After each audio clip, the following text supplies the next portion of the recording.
What's up, guys? SKNOVA here. Some of you may remember me from about 6 months ago when I kind of stopped making videos. Some of you I may be new. I think I'm going to be joining the YouTube content creator for this game. There's been a lot of drama. It's been a little bit interesting. I've been playing the whole time. I haven't gone away. Um, this video is going to be about Unkillable. One of the reasons I kind of went away was I was doing a ton of Unkillable farming. And I don't know if you've seen Darth Microtransactions video on how Unkillable worked. He seemed to be very shocked about how many transcendent chests people are getting, how it worked. He didn't even have quite all of the information even of how big this actually was. So let me just tell you the story behind this. Well, I'm going to do this. I'm going to show you how majority of people are running Unkillable right now. So you run it on the Polarium account. You do the speed hack fancy thing. If you haven't seen how this works, there's a bunch of videos on the speed hack technique. You go in here, you get your spider guy, drop down. Now I will talk about how this, whoops. Talk about how this works in the video a little bit more here too. So you go to the clan boss. This is just a random clan. I've never hit this clan before. But I can go in here, start it up. Hit auto, because it has to be a fully auto thing to use the speed hack. It runs. My particular 3 painkiller build takes about 2 minutes and 55 seconds on Void, Spirit, and Magic Affinities, and it's done. I can't do Force Affinity with this boss. It only does about 64 million damage, so I have to use 2 keys to kill it. Oh my gosh, end of the world. For 3 minutes of effort, not too bad. You hop back into the clan after and get 2 more transcendent keys. So, some of you may remember, if you go this far back in my history of making videos, back in like August, September timeframe, I showed my Unkillable team. I kind of hid it a little bit because I wasn't really sure if I wanted to come out. I didn't want to get nerfed at the time. And people actually asked me to take down the video because they were pretty sure it was going to get nerfed. Excuse me. I just had dinner, had a bunch of sushi really quick because I wanted to come make this video because I'm back. Now I can finally start making videos again because this is no longer a secret. In the beginning, in August, September, I used the 2 man-eater build. Man-eater was a little bit broken. It was kind of a hack where no matter whether he took turn meter from the clan boss or not, which he can't, he would get a full turn meter bar, and that allowed him to use a 2 man-eater build to basically be unkillable the entire time. They nerfed that and got rid of that, but there were still a few teams that worked really well. In the beginning, there were sort of 2 main teams that people knew of. There was a Roshcard Santa build with Roshcard with block damage and Santa with Unkillable, and then there was this Man-Eater build. Those were sort of the 2 main ones people knew of and how to manipulate it. And I'll go into a little bit about how the Unkillable actually works, kind of as this run ends here. So there's those 2 main comps. People who didn't have those 2 kind of couldn't figure out how to do it.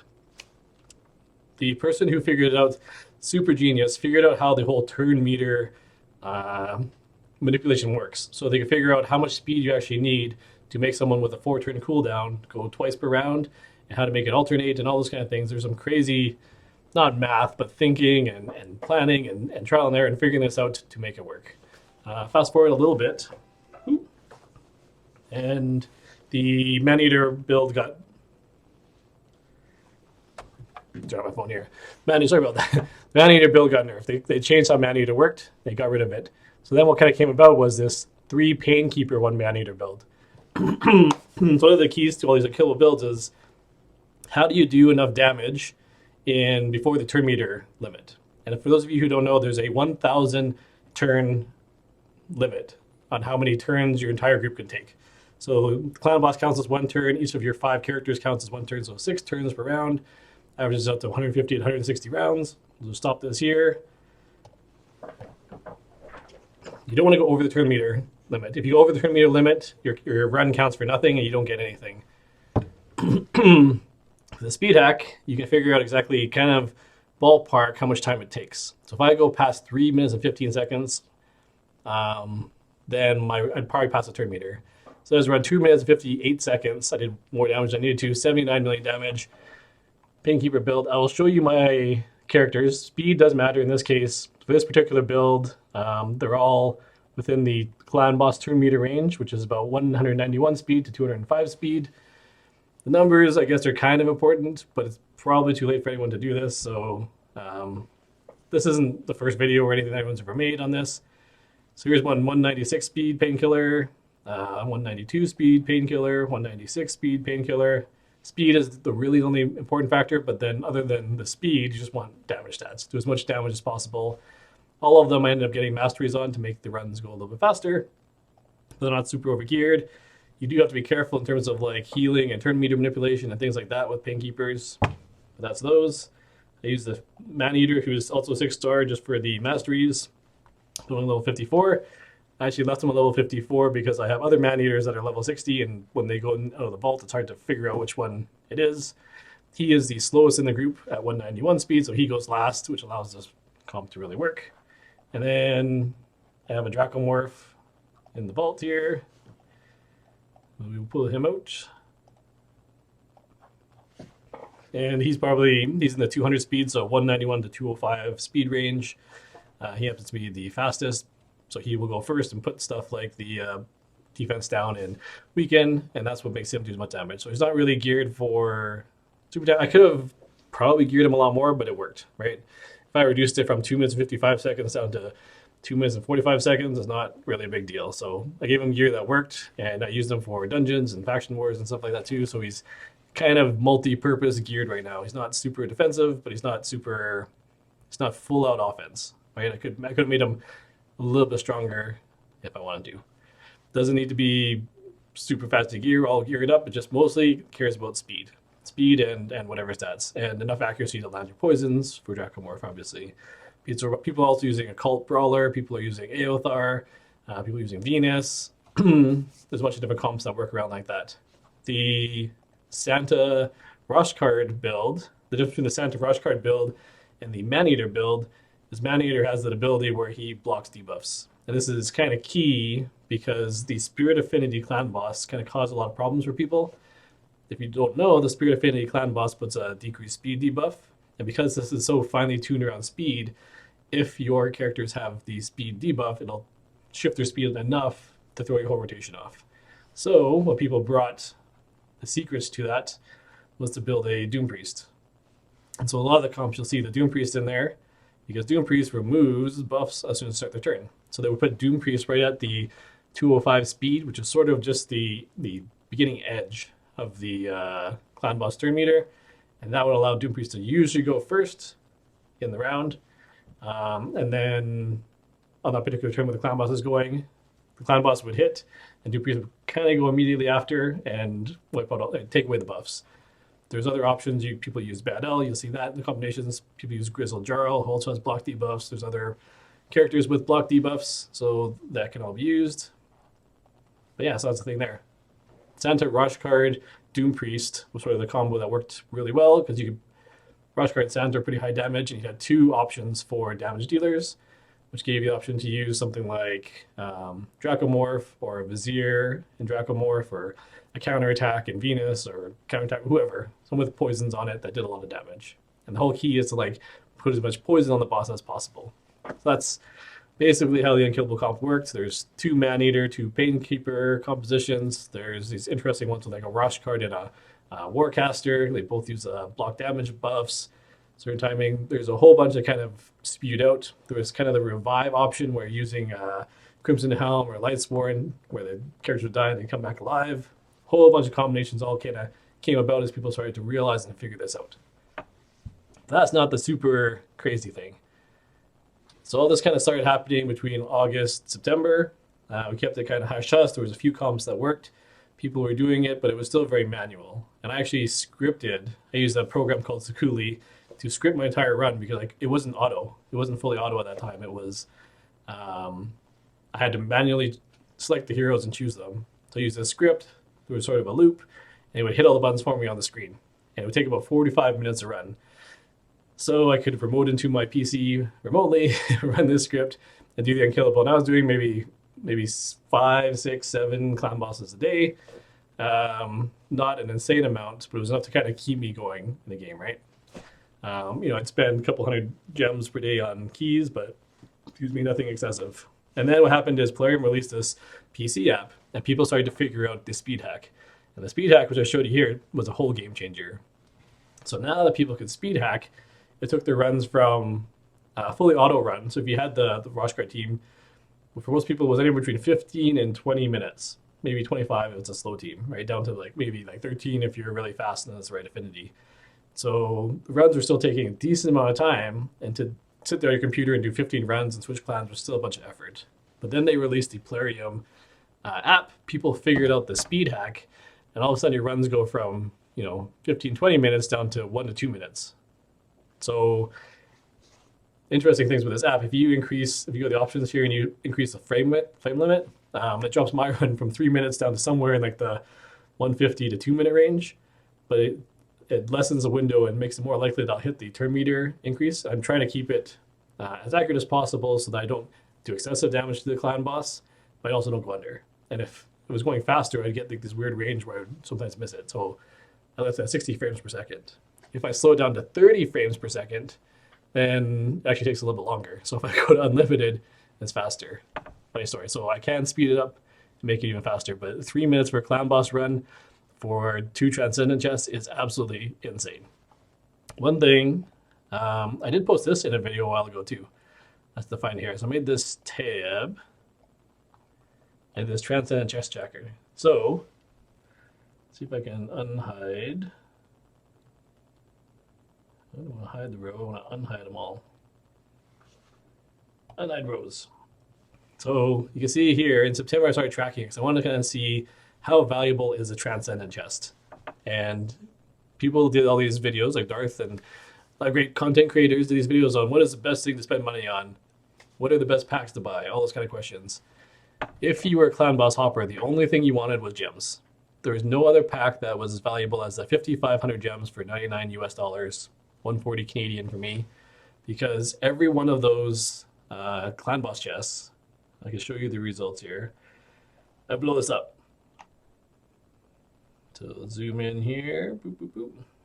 So the average chest, this is 5-star. Where are we here? This is what you got per chest. So I recorded all of them for over 500 transactions between when we first heard the nerf was coming, sometime mid-January, between January 20th or something and the first week of February. I spent 15,000 gems on clan boss keys, to give you an idea. So I'll show you. Here's February, January. So January is at 610 chests or something like that, January 31st. And if you go back to where it started, January 23rd. So between January 23rd, I had 297 chests kind of up to that point. And in the month of January, I was also doing a whole bunch, but not as crazy as this was. I ramped it up. So from January 23rd to February 3rd, that's about 300 and some transcendent chests. So in 10 days I did 300 chests. So 30 chests a day on average. Not insane. That is minimal for a lot of the people that were doing this. So if you think about how valuable it is, we'll go back to that. This is exciting. Hopefully this is not too much information. I'm not speaking too fast. If I am, I can do a follow-up video, but this is tons of information. I just want to tell you guys some of the juicy details of how lucrative this really was. And people will hate on this, and people hate this because they didn't get to take advantage of it. I totally get it. Good thing is most of the content is not really about the heroes you have, which this gives you a lot. It's more about items. If you look at Arena, you can have the top tier heroes, but if you have 100 hero power rating and the other guy has 300 hero power rating, gear makes a huge difference in this game. Gear is probably even more important than the heroes. But everyone wants to have all the heroes, so I get the hate that's going to come with this. Here's an average chest. An average chest, you're going to get the gear 5-star or 6-star gear, epic or rare. I couldn't figure out a good value to place on these. I just these are my value numbers, but how much is a 6-star legendary gear really worth if you were going to spend gems on it? I kind of created gems to dollars, etc., etc.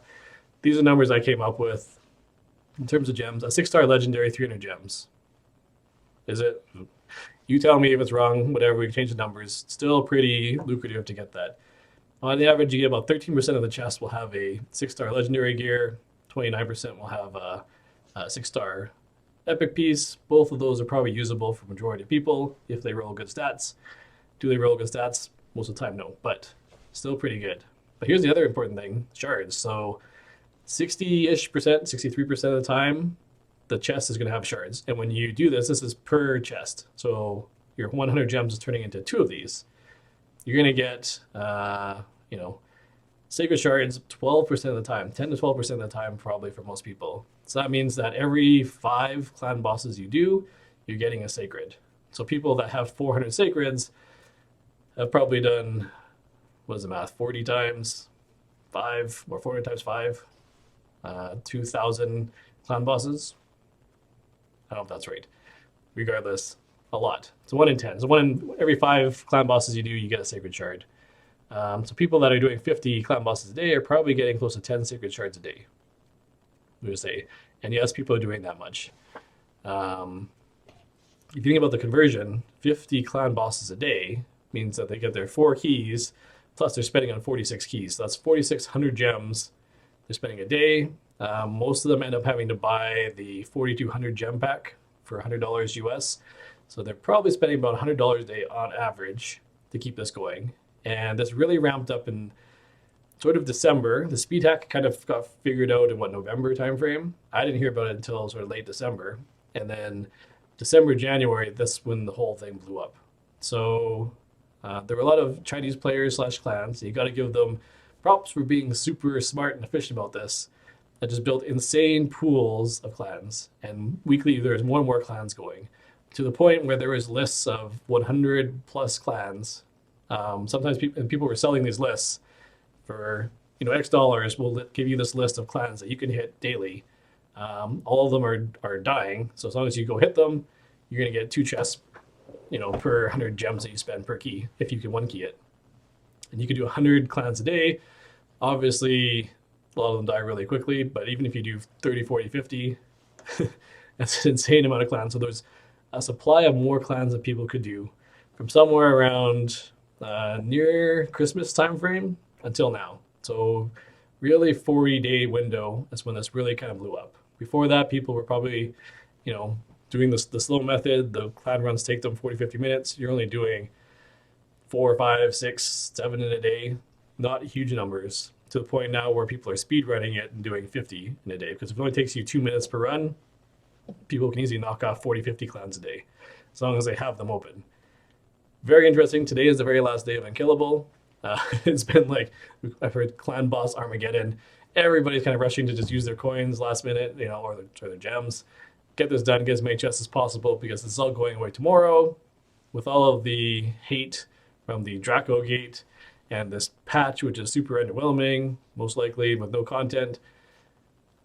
There's people that are quitting. There's people that have stopped doing this. They've achieved what they wanted to. The interesting thing will be how this affects Plarium's bottom line in terms of revenue. People aren't going to be spending on those gem packs. People who are spending $100+ a day, US dollars a day, to keep the gems going to do this. And a lot of the packs that people are buying, weren't super efficient. They would probably buy the book pack, with 3,000 gems and 7 legendary books and 7 epic books.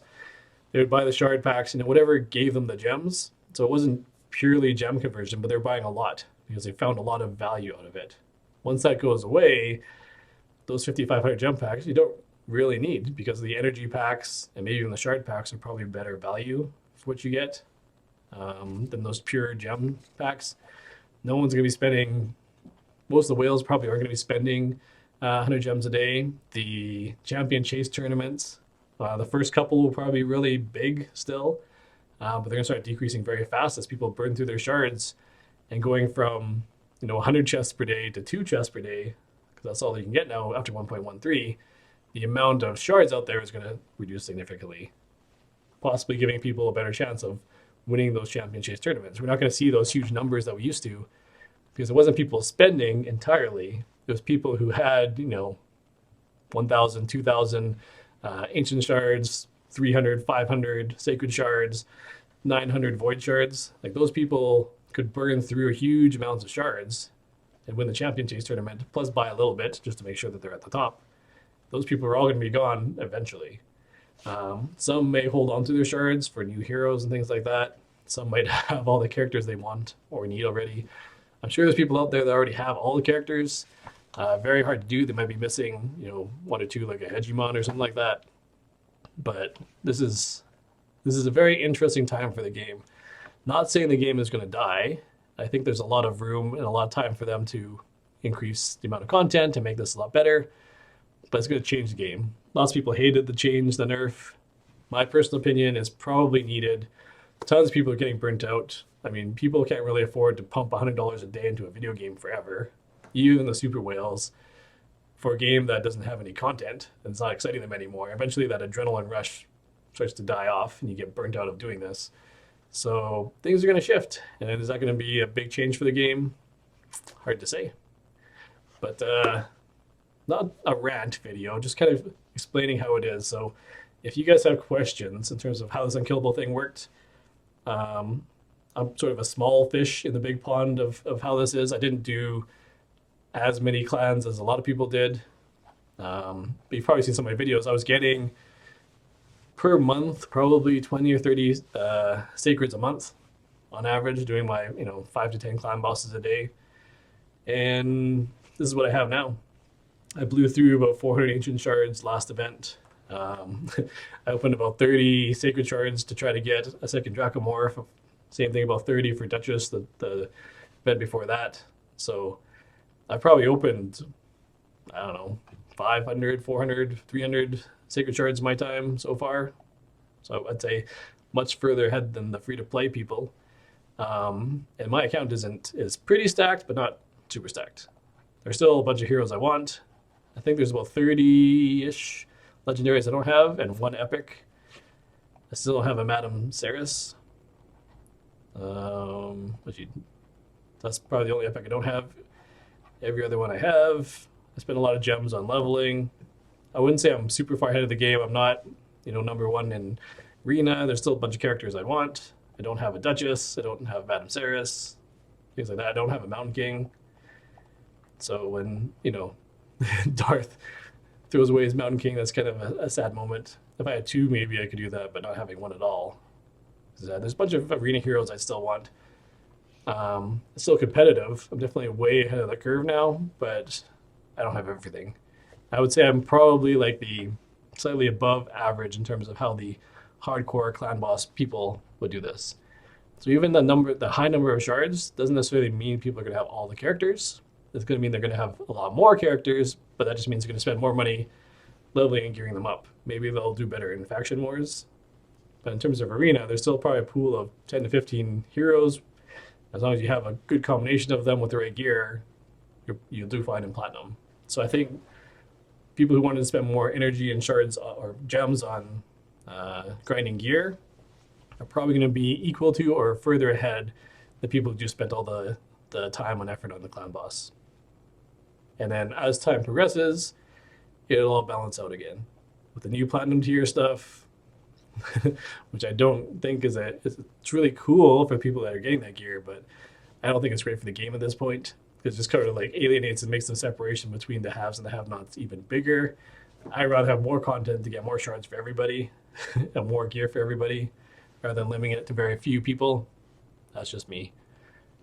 Hopefully that video made sense. Hopefully that was kind of cool for some people. You got to see the side of it that a lot of people didn't know about, how lucrative it was, and by tomorrow it's all going away. I do apologize I didn't make this video 6 months ago, because then most of you would probably be doing it, but it probably would not have lasted as long as it did, not been as lucrative. I was actually asked not to make videos on this because it was going to kill the Unkillable, and then as soon as it kind of blew up within the last month, they really had to do something about it, and that's where we stand. So kind of a long video, lots of information there. Hope you guys enjoyed it. I'm going to keep making videos because now I'm not doing clan bosses all evening. I have lots more time to do stuff like this and make videos. So SKNOVA's back. Please subscribe. I want to get to 8,000 subscribers so I can be on the Polarium, content creator list. And we will see you in the next one.